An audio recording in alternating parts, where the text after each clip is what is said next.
Hey, what's going on, guys? This is Ed Miller, and I want to welcome you to another edition of Thirsty Thursday.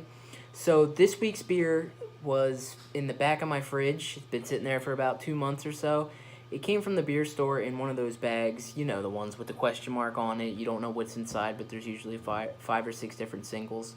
Well, sometimes I like to be a little adventurous and give them a try. This selection comes from New Belgium Brewing Company. If you're not familiar with New Belgium, it's a brewery based out of Fort Collins, Colorado.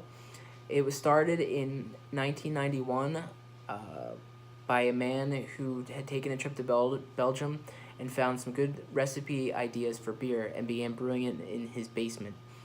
Fast forward about 2 decades or so, he and his wife have put together a craft brewery that produces the 4th largest amount of craft beer in the United States.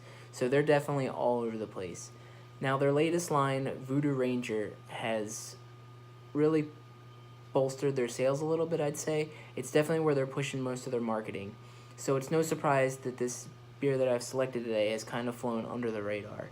It is New Belgium's Citradelic. Now, Citradelic is one of more than 15 of this brewery's year-round efforts. It was started 2 years ago, and it's really flown under my radar just because of all the Voodoo Ranger I've been seeing everywhere, from the hazy to the juicy. There's just a wide selection of those IPAs. So I really haven't seen too much of this beer, so I was kind of surprised when I came in contact with it.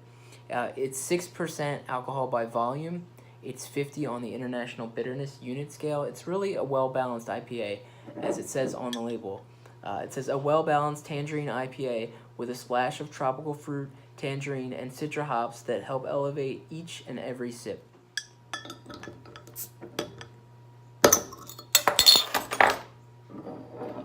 You gotta give the smell test first. So I'm definitely getting a little bit of that citra flavor, some pine, maybe just a hint of pineapple. It's a little tough to tell. All that citrusy stuff kind of smells the same. Now, as you can see from the pour, it's a medium-bodied IPA. I'd say it's golden in color with a little bit of a white head to it. Not too much of a head. I mean, the glass doesn't exactly allow for a ton of head. Cheers.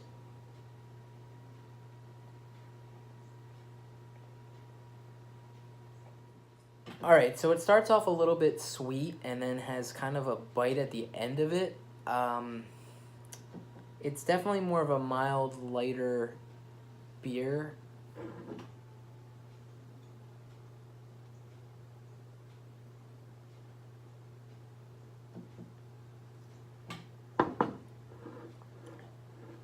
It's fairly smooth and easily drinkable. I can't say that the flavor exactly woos me.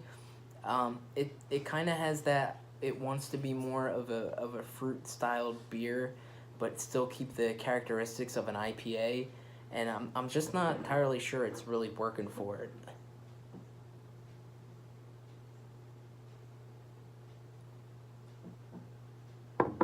Okay, so I really like the smell of it. As far as the taste goes, it's a little rough around the edges for me. Again, it's just not... It's not a well-balanced between the bitter and the citrus flavor. It all kind of mishmashes into one, and it just doesn't really work for me. I mean, I am somebody that likes more of the dank, bitter IPA-style beers, and this was my worry coming into it, that the fruit wasn't going to be enough. It was just going to be a little hint, and it just didn't do enough for the beer to really grab my attention. I wouldn't drink more than 1 or 2 of these at most. It's definitely not a sit around and sip beer. I mean, I could see it paired with specific foods just because of the citrus flavor, but it's definitely not a beer I would seek out. As far as my overall rating, I would probably give this one maybe a 4.8 or a 5, somewhere in there, but it's not one of New Belgium's better efforts. But I'm still going to finish it, don't worry.